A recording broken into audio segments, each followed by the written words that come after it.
Hello everyone. आज हम start करेंगे एक नया सब्जेक्ट का नाम है जियोटेक इंजीनियरिंग वन। ये बीई सिविल फिफ्थ सेमेस्टर के सब्जेक्ट कोड है 320553 इन ब्रैकेट 20। तो पहले हम स्टार्ट करते हैं पहला यूनिट। तो पहला यूनिट में पहला टॉपिक है व्हाट इज सॉइल। सॉइल क्या? हम सॉइल बोलते ही क्या समझते हैं? हिंदी में मिट्टी। जो अर्थ है, अर्थ के एकदम ऊपर के सरफेस में जो मटेरियल रहता है उसको बोलते हैं soil.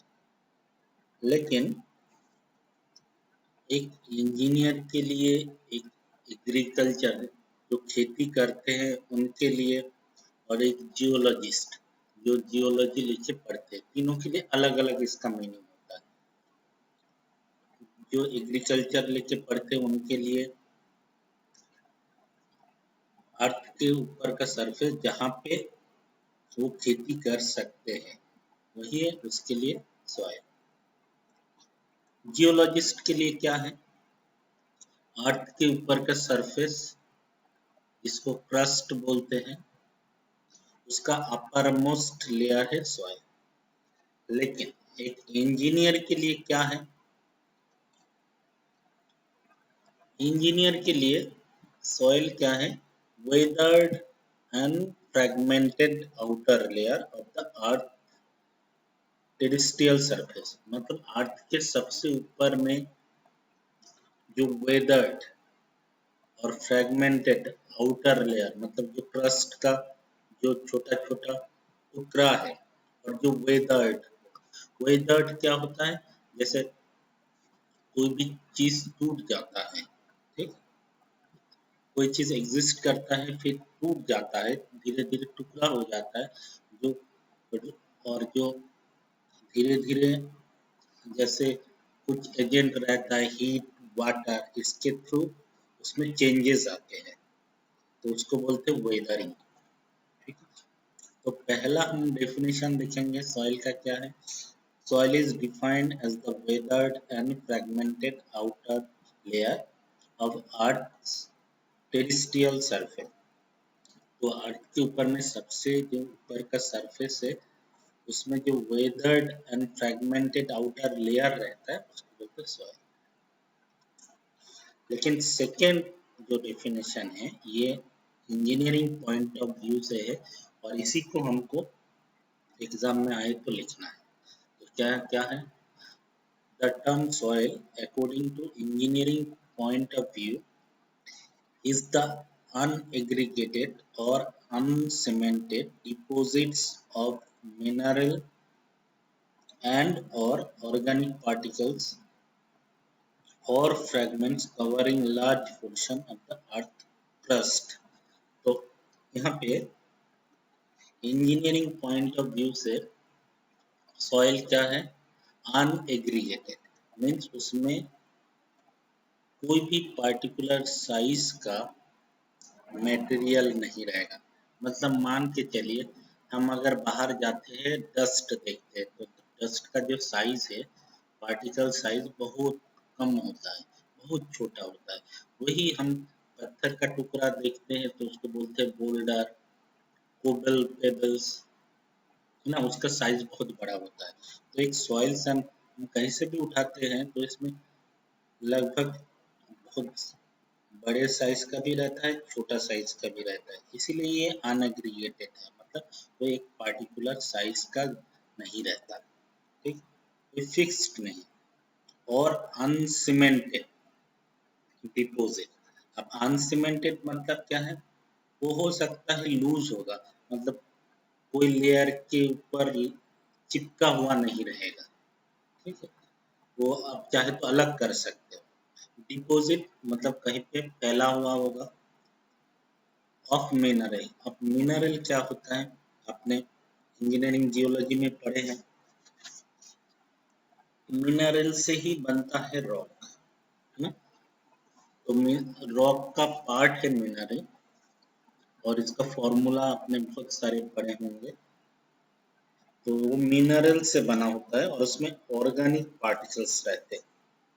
Organic particles organic particles मतलब जैसे ह्यूमन और एनिमल डीके होने के बाद खराब सड़ जाता है, तो उसका जो मैटर रहता है उसको ऑर्गेनिक पार्टिकल, या तो कोई प्लांट उसका कोई भी पार्ट जब सड़ जाता है, डिकम्पोज होता है तो वो भी रह सकता है इसमें। तो ये इंजीनियरिंग पॉइंट ऑफ व्यू से ये सॉइल का डेफिनेशन है। एग्जाम में अगर आएगा तो इसी को लिखना है।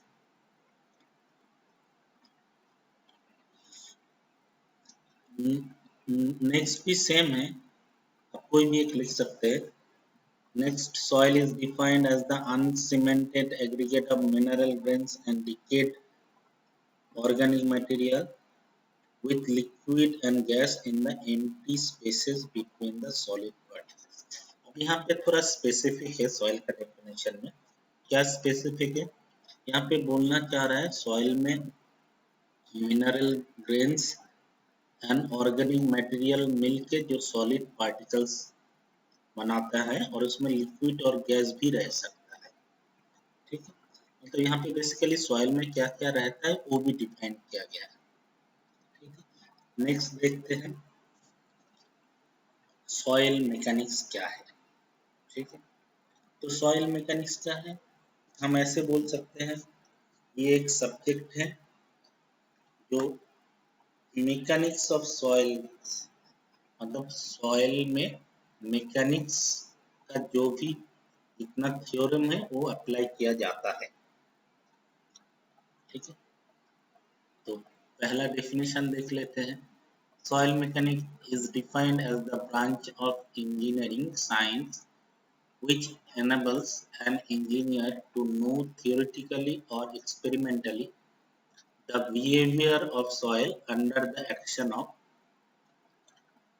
loads in brackets static or dynamic, gravitational forces, water and temperature। ठीक है, तो सॉइल मैकेनिक्स एक इंजीनियरिंग का ब्रांच है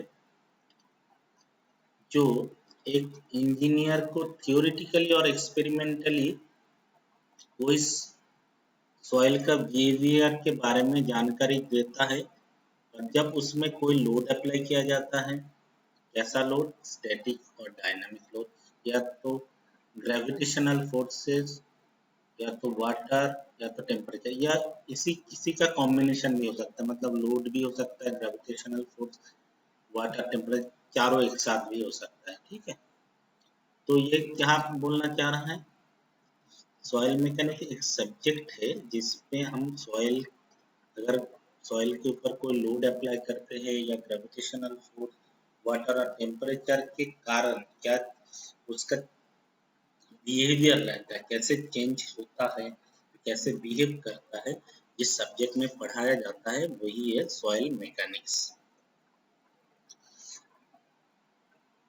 नेक्स्ट क्या है, दूसरा एक डेफिनेशन देख लेते हैं। दूसरा एक डेफिनेशन है कार्ल तेरजागी। ये तेरजागी एक साइंटिस्ट है जिसने सॉइल मैकेनिक्स में बहुत इनका कंट्रीब्यूशन। ठीक है, तो अगर आपको एग्जाम में आए तो सेकेंड वाला ही लिखना, तो आपको पूरा मार्क्स, फुल मार्क्स मिलेगा। पहला वाला भी सही है लेकिन दूसरा वाला आप एग्जाम के पर्सपेक्ट में दूसरा वाला ही सही है। तो दूसरा वाला देखते हैं। According to Karl Terzaghi, soil mechanics is the application of laws of hydraulics and mechanics to engineering problem dealing with sediments and other unconsolidated accumulations of solid particles produced by mechanical and chemical disintegration of rocks। ठीक है, तो यहाँ पे क्या बोलना चाह रहा है, सॉइल मैकेनिक्स में क्या होता है, हाइड्रोलिक्स एंड मैकेनिक्स का जितने सारे लॉ वो अप्लाई होता है। क्यों होता है? क्योंकि सॉइल से रिलेटेड जितना भी इंजीनियरिंग प्रॉब्लम आता है उसको सॉल्व करने के लिए। और लास्ट लाइन में क्या लिखा है? वो लिखा है सॉइल कैसे प्रोड्यूस होता है। सॉइल प्रोड्यूस होता है by mechanical and chemical disintegration of rock. अब इंटीग्रेशन आपको पता है, इंटीग्रेशन मतलब एक साथ जोड़ना, और डिसइंटीग्रेशन मतलब उसको तोड़ना। तो क्या बोल रहा है लास्ट में? क्या वो जो सेडिमेंट्स मतलब सॉइल क्या हो जमा होके बनता है, तो वो कैसे जमा होता है? सॉलिड पार्टिकल्स जमा होता है वो मैकेनिकल और केमिकल जो वेदरिंग होता है उसके थ्रू सॉइल बनता है। तो पहला में लाइन में दिया है सॉइल मैकेनिक्स में कौन सा थ्योरम या फॉर्मूला यूज होगा। दूसरे लाइन लास्ट लाइन में लिखा है कि सॉइल कैसे बनता है। ठीक है, तो ये दोनों डेफिनेशन इम्पोर्टेंट है, लेकिन एग्जाम पर्पस के लिए कल की वाला ही आपको डेफिनेशन लिखना है। नेक्स्ट टॉपिक देखते हैं। और सॉइल मैकेनिक्स में हम क्या क्या पढ़ते हैं? ठीक है, तो सॉइल मैकेनिक्स एक साइंस का ब्रांच है और इंजीनियरिंग का ब्रांच है, जहाँ पे फिजिकल प्रॉपर्टीज ऑफ सॉइल और बिहेवियर ऑफ सॉइल मास, इसमें जब डिफरेंट फोर्स अप्लाई होता है तो उसके साथ कैसे बिहेव करता है वो पढ़ाया जाता है।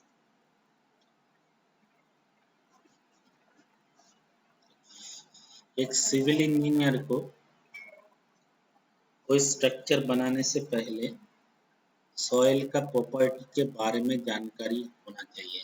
जैसे कैसे प्रॉपर्टी, ये इसका ओरिजिन क्या क्या है, मतलब कहाँ से बना है।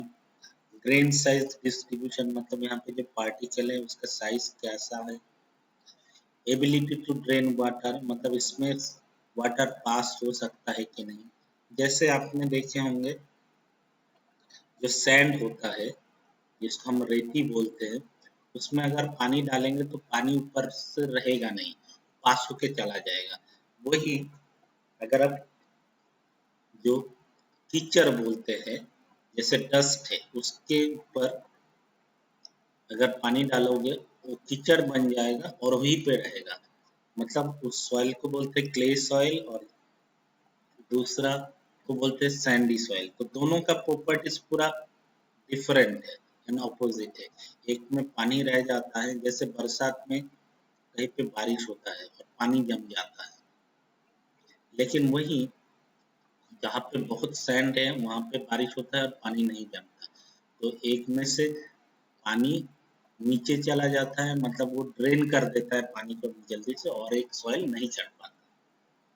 कॉम्प्रेसिबिलिटी, तो कॉम्प्रेसिबिलिटी क्या होता है? जब भी हम कोई लोड अप्लाई करते हैं किसी सॉइल के ऊपर तो उसका वॉल्यूम चेंज होता है, तो उसको बोलते हैं compressibility. Shear strength, shear strength अगर हम लोग कोई मटेरियल के ऊपर नॉर्मल लोड अप्लाई करेंगे तो उसको शेयर स्ट्रेंथ मिलता है। तो ये इसको हम डिटेल में बाद में पढ़ेंगे। एंड लोड बियरिंग कैपेसिटी, ठीक है, आप बियरिंग कैपेसिटी पहले पढ़े हों।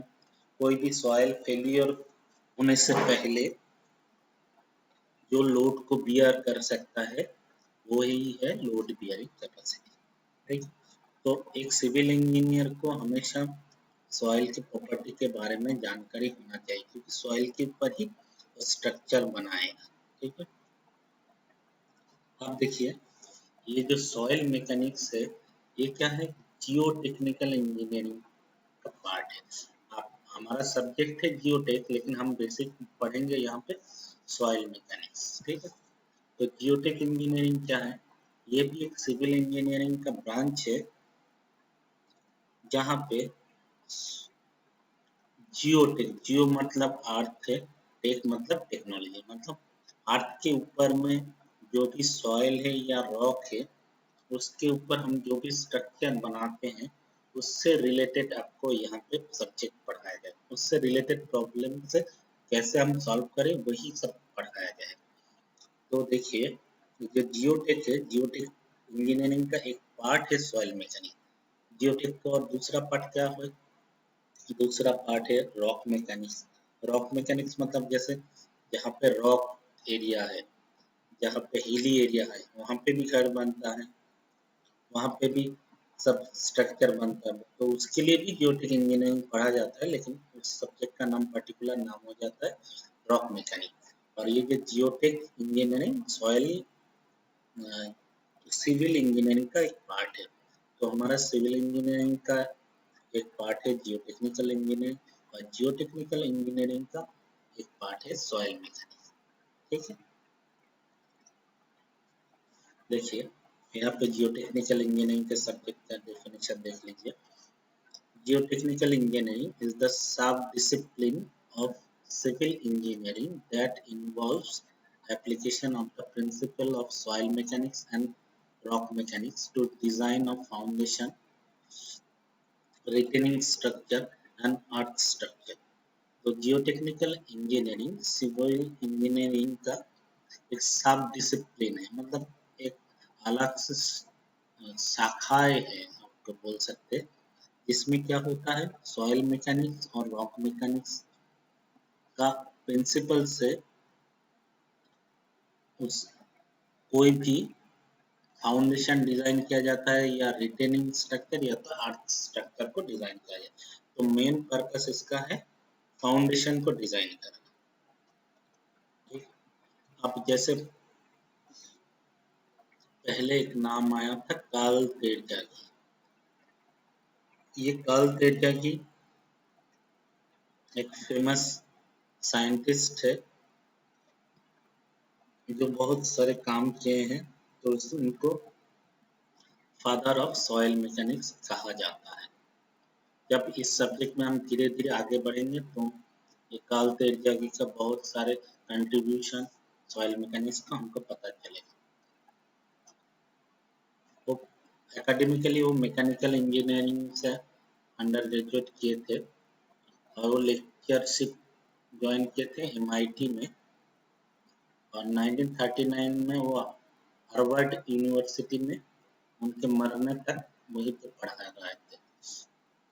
तो उनने फाउंडेशन सॉइल मैकेनिक्स में बहुत सारे प्रिंसिपल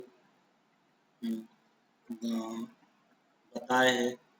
उन्होंने इफेक्टिव स्ट्रेस प्रिंसिपल, परमेबिलिटी के बारे में बहुत सारे प्रॉब्लम सॉल्व करते, तो धीरे धीरे हम इनके बारे में जानकारी लेंगे। तो नेक्स्ट क्वेश्चन आता है सॉइल मैकेनिक्स हम क्यों पढ़ेंगे। ठीक है, अब देखिए सिविल इंजीनियरिंग में जितना स्ट्रक्चर होता है वो सॉइल या तो रॉक के ऊपर ही होता है। हवा में तो कोई फ्लोट नहीं करता, मतलब कोई भी स्ट्रक्चर तो हवा पे नहीं होता है, उसका बेस सॉइल या रॉक में रहता ही है। ठीक है, तो इसीलिए हमको सॉइल मैकेनिक्स पढ़ना जरूरी है। तो सॉइल मैकेनिक्स, सॉइल का जो प्रॉपर्टी है ये जानना बहुत जरूरी है। क्यों? क्योंकि ये जो फाउंडेशन है, फाउंडेशन क्या होता है, कोई भी स्ट्रक्चर का लोअर लोअर पार्ट, मतलब प्लिंथ लेवल के नीचे से जो पार्ट रहता है उसी को फाउंडेशन बोलते हैं। वो क्या करते हैं, सॉइल में ही रेस्ट करते हैं, सॉइल के अंदर ही रहता है। तो सॉइल की प्रॉपर्टी के बारे में जानकारी होना चाहिए। अब सॉइल बहुत जगह कंस्ट्रक्शन मटेरियल भी यूज होता है। ठीक है, नेक्स्ट स्लोप एंड लैंडस्लाइड। आप देखे होंगे पहाड़ जो हिली एरिया, वहाँ पे स्लोप को अगर अच्छे से एनालिसिस नहीं किया गया, मतलब स्लोपिंग नहीं रहेगा, तो वो हमेशा टूटता रहता है या तो उसको लैंडस्लाइड होता रहता है। अगर सॉइल का प्रॉपर्टी के बारे में हमको जानकारी है तो हम बोल सकते हैं कौन सा स्लोप फेल होगा, कौन सा स्लोप फेल नहीं होगा, और लैंडस्लाइड हो सकता है कि नहीं ये भी बता सकते हैं। अब अर्थ रिटेनिंग स्ट्रक्चर, बहुत से जगह जो सॉइल होता है अर्थ, उसको क्या है एक स्ट्रक्चर बना के उसको रिटेन करके रखते हैं। जैसे आपने देखे होंगे कहीं पे रोड बनता है, ठीक है, तो पहले एक आर्क का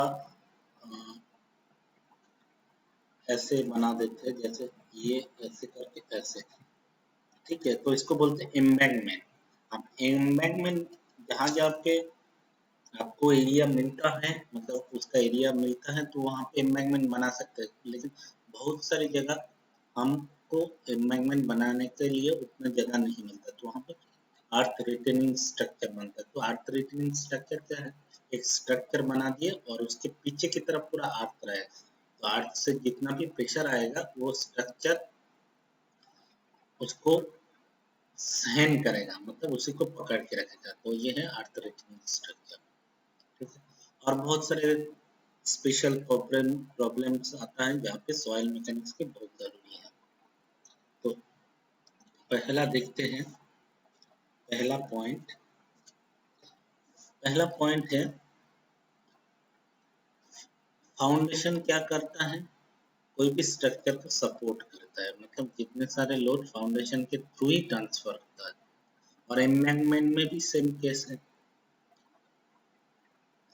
अब देखिए यहाँ पे बहुत सारे टर्म्स है, share, failure, settlement of structure, stability criteria. तो ये सब क्राइटेरिया के बेस करके हम उसमें स्प्रेड फाउंडेशन अप्लाई करेंगे या पाइल फाउंडेशन, मतलब कौन सा टाइप का फाउंडेशन अप्लाई करना है वो आपको सॉइल प्रॉपर्टी से ही पता चलता है, ठीक।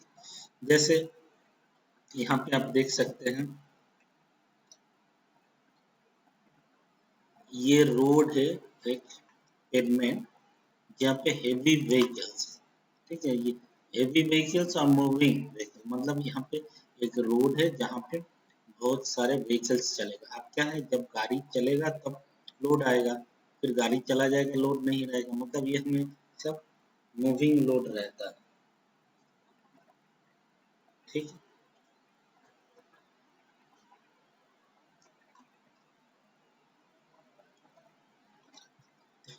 तो पेवमेंट डिजाइन के लिए यहाँ पे सॉइल के प्रॉपर्टी जानना बहुत जरूरी है, ठीक। इसको हम बाद में डिटेल में पढ़ेंगे।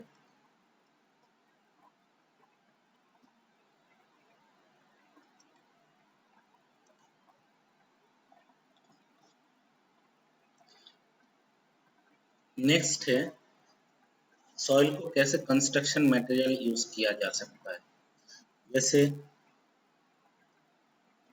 आपने पढ़े होंगे कि पेवमेंट कंस्ट्रक्शन केस में सबग्रेड मटेरियल रहता है। तो सबग्रेड मटेरियल क्या रहता है? जनरली बोल्डर्स रहते हैं, जो जिसको हम बोलते हैं साइज 20 mm से ज्यादा रहता है। तो वो बेसिकली क्या रहता है? रॉक पार्टिकल्स रहता है, लेकिन है तो सॉइल का पार्ट, ठीक है।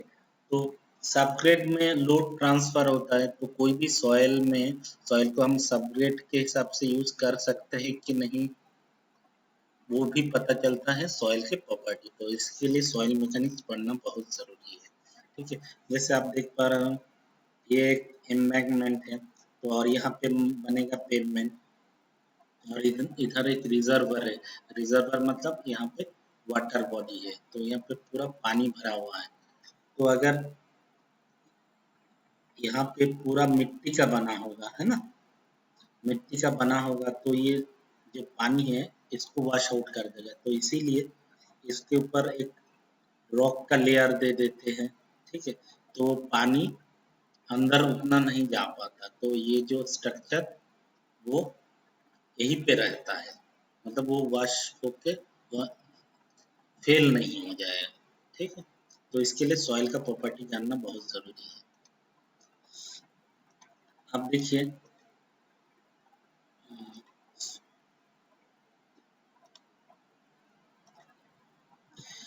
अब नेक्स्ट है स्लोप लैंडस्लाइड। स्लोप स्लोप क्या होता है? कोई भी इंक्लाइंड सरफेस, जो अर्थ का मतलब मिट्टी का कोई इंक्लाइंड सरफेस रहता है, उसी को स्लोप बोलते हैं। तो स्लोप फेल भी हो सकता है ना। तो स्लोप फेल भी हो सकता है, लेकिन कुछ सॉइल का अगर हमको प्रॉपर्टी पता चलता है तो हम अगर कहीं पे स्लोप फेलियर होने वाला है तो उसको हम पहले से ही स्टेबल कर सकते हैं। ठीक है, तो स्लोप का प्रॉपर्टी वहाँ पे जो सॉइल रहता है उसका प्रॉपर्टी पता होने से उसको फेलियर होने से पहले स्टेबल कर सकते हैं। और कहीं पे सॉइल का प्रॉपर्टी पता करके हम बता सकते हैं वहाँ पे लैंडस्लाइड होगा कि नहीं। ठीक, तो यहाँ पे देखिए एक शीट वॉल है। शीट वॉल क्या होता है, जैसे मान के चले कहीं पे बहुत पानी है, ठीक है, पानी के अंदर आपको कंस्ट्रक्शन का काम करना है, तो वहाँ पे पानी को आप बाहर फेंकते जाओगे और वहाँ पे पानी भरता जाएगा, है ना, मतलब पानी तो नीचे से पूरा आता जाएगा, साइड से भी आता जाएगा, तो आपका कंस्ट्रक्शन का काम नहीं कर पाओगे। तो क्या करते हैं उस टाइम, तो चारों तरफ से एक बाउंड्री टाइप का दे देते हैं, फिर जो अंदर में जो जगह हो रहता है उससे पानी निकालते हैं, तो साइड से जो दे देते हैं उसको बोलते हैं शीट वॉल। ठीक है, और वैसे देने से क्या होता है, साइड से पानी अंदर नहीं आता, तो आप जो जहाँ पे कंस्ट्रक्शन का काम करना चाहते हैं वहां से पानी निकालने के बाद कंस्ट्रक्शन का काम शुरू कर सकते हैं। अब ये देखिए लैंडस्लाइड, अगर यहाँ पे पता होगा लैंडस्लाइड, इस सॉइल का प्रॉपर्टी पता होता तो पहले ही बता सकते थे लैंडस्लाइड हो सकता है कभी भी, और उसके हिसाब से हम रेमेडियल मेजर्स ले सकते थे। मतलब यहाँ पे आपको कोई ऐसा कुछ करना है कि लैंडस्लाइड का सॉइल जो हो स्लाइड ना हो पाए, या तो यहाँ पे कंस्ट्रक्शन का काम ही ना करे। ठीक है, तो पहले से हम बता सकते हैं। नेक्स्ट देखते हैं।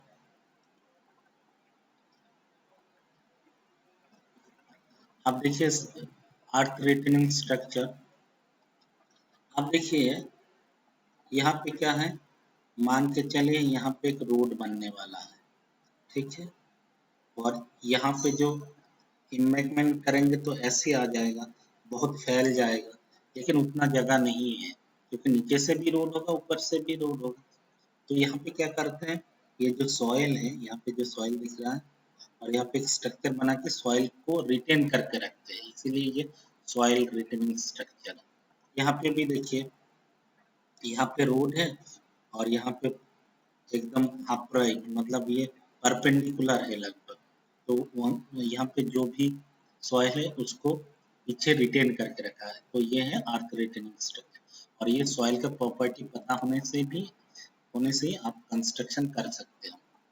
कोई स्पेशल प्रॉब्लम देखते हैं, जैसे स्पेशल प्रॉब्लम में in case of river, river में क्या होता है, एक स्कवरिंग होता है। स्कवरिंग मतलब जो कहीं भी कंस्ट्रक्शन पानी जो वाटर बॉडी रहता है उसके पास में अगर आप कंस्ट्रक्शन करोगे, कोई भी अपने वल वहां पे कंस्ट्रक्ट किया, तो वल के नीचे से जो मिट्टी रहता है उसको वॉश आउट करके ले जाएगा, तो क्या होगा, वो कंस्ट्रक्शन गिर जाएगा। तो आपको अगर सॉइल का प्रॉपर्टी पता होता है तो कवरिंग डेप्थ भी आपको पता होता है, तो हम लोग क्या करते हैं उस केस में, जो भी कंस्ट्रक्शन करते हैं उस कवरिंग डेप्थ के नीचे तक उसको प्रोवाइड करते हैं, तो उसमें क्या होता है, जो कंस्ट्रक्शन है वो फेल नहीं होता।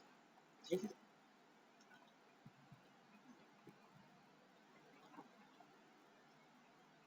अब और भी एक जैसे स्पेशल प्रॉब्लम में देखिए, फर्स्ट एक्शन ऑफ सॉइल मास। अब फर्स्ट एक्शन क्या है, जहाँ पे ठंडे मौसम का एरिया है वहाँ पे क्या होता है, सॉइल के अंदर जो पानी रहता है वो भी जम जाता है, ठीक है ना, तो वो क्या करता है, सॉइल का जो शेयर स्ट्रेंथ कम कर देता है। लेकिन अगर आपको ये सॉइल का प्रॉपर्टी पहले से पता होता तो वैसा कुछ ट्रीटमेंट करके, मतलब सॉइल को पहले ही ये जो पानी है ऐसा कुछ कर देते कि पानी जम ना पाए, तो ऐसे आपको फेल होने का चांसेस नहीं होगा। तो नेक्स्ट देख लेते हैं objective of soil mechanics. Soil mechanics का ऑब्जेक्टिव क्या क्या है, engineering soil survey, soil sampling devices and methods, soil testing devices and method, physical properties of soil, evaluation and interpretation of test results, behavior under loads and forces, soil conservation techniques, sedimentation control of dam reservoirs, design and operation of landfill, ये सारे objectives हैं। ठीक है, next हम देखते हैं soil कैसे बनता है। तो फॉर्मेशन ऑफ सॉइल, तो फॉर्मेशन ऑफ सॉइल में पहला आता है वेदरिंग ऑफ रॉक। ठीक है, एक रॉक जो नेचुरल रिसोर्सेस है जैसे सनलाइट है, फिर टेम्परेचर है, वाटर है, इसके थ्रू टूट जाता है और ये जो टूटने का प्रोसेस है इसको बोलते हैं वेदरिंग। तो वेदरिंग कितने टाइप का होता है, देखिए फिजिकली वेदरिंग, केमिकल वेदरिंग। ठीक है, ये है वेदरिंग ऑफ रॉक, इसका सर्कल। देखिए क्या होता है, रॉक जनरली तीन टाइप का होता है, igneous rock, sedimented in rock and metamorphic rock. अब अर्थ के नीचे क्या है, मैक्सिमम जो इनिशियल प्राइमरी रॉक है, तो ये रॉक्स जो रॉक साइकिल है इसमें देख रहे हैं, इग्नियस रॉक है प्राइमरी रॉक। तो इग्नियस रॉक में क्या वॉल्केनिक इरप्शन के थ्रू बनता है इग्नियस रॉक। फिर इसमें जैसे आप देखेंगे बरसात हो रहा है ना, तो रेन मीन्स वाटर, हीट मतलब सनलाइट, टेम्परेचर, इसका वेरिएशन के कारण में ये जो रॉक है वो फ्रेगमेंट होता है, मतलब टूटता रहता है। फिर वही जाके वेदरिंग के थ्रू ट्रांसपोर्टेशन होके धीरे धीरे जम जाता है, फिर सेडिमेंट्री रॉक बनता है, सेडिमेंट्री रॉक से फिर मेटामॉर्फिक रॉक बनता है, और मेटामॉर्फिक रॉक से मेल्टिंग होके फिर मैग्मा, मतलब ये साइकिल चलता रहता है। ठीक है, वेदरिंग ऑफ रॉक क्या है, वेदरिंग रॉक है नेचुरल जितने भी एजेंट हैं जैसे सनलाइट, वाटर, टेम्परेचर, इसके कारण जो रॉक का फ्रेगमेंट होता है, टुकड़ा टुकड़ा होता है, उसको बोलते हैं वेदरिंग। ठीक है, तो ये है वेदरिंग।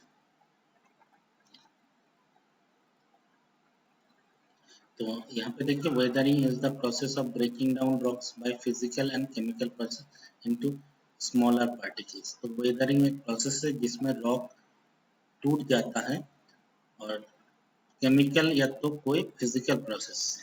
केमिकल प्रोसेस कैसे हो सकता है, जैसे कोई आपको पता है कैल्शियम कार्बोनेट होता है, उसमें अगर पानी आप डालोगे है ना, तो कैल्शियम ऑक्साइड उसके अंदर पानी डालोगे तो वो उसमें रिएक्शन हीट जनरेट होता है और वो टूट जाता है। तो बहुत सारे ऐसे केमिकल प्रेजेंट है रॉक के अंदर जिस जो पानी के कांटेक्ट में आके टूट जाता है, तो उसको बोलते हैं केमिकल वेदरिंग। और फिजिकल वेदरिंग जैसे जहाँ पे दिन में बहुत ज़्यादा टेम्परेचर रहता है, रात में बहुत ज़्यादा ठंडा रहता है, और उसमें क्या होता है कोई भी रॉक दिन में बहुत हीट रहता है और रात में उसको बहुत ठंड हो जाता है, तो इसमें जो टेम्परेचर वेरिएशन है वो सह नहीं पाता और वो धीरे धीरे टूट जाता है, तो एक फिजिकल वेदरिंग बोलते हैं। ठीक, तो जो मैंने आपको डिस्क्राइब किया दो टाइप का वेदरिंग प्रोसेस है, पहला है फिजिकल, दूसरा है केमिकल, ये दोनों के बारे में लिखा गया है। ठीक, अब इसको अच्छे से देख लीजिएगा। ठीक है, केमिकल वेदरिंग देखिए यहाँ पे कार्बोनिक एसिड है, कार्बोनिक एसिड से फिर सी कार्बोनिक एसिड बन रहा है, फिर वो टूट रहा है, फिर ऑर्थोक्लोज के साथ फिर से वाटर का रिएक्शन होके कोई मिनरल बन क्ले मिनरल बन रहा है, मतलब मेनली ये सॉइल बनाने में हेल्प कर रहा है। ठीक है, तो ये जो रॉक सर्किल मैंने एक्सप्लेन किया था वही है। ठीक है। तो नेक्स्ट डे हम पढ़ेंगे soil and it's type. Thank you.